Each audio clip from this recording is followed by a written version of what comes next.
Convocherò direttamente, come previsto dall'articolo 22 dello Statuto Comunale, ogni anno del mio mandato, una consultazione popolare, prima della presentazione del bilancio, che vuol dire a settembre-ottobre.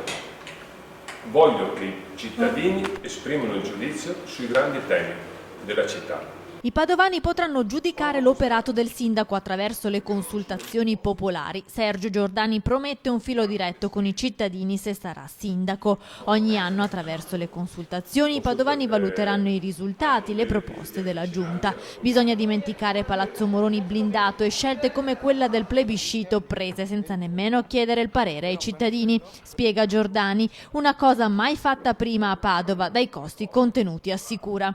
Il costo è banale, sono 10.000 euro di stampa delle schede.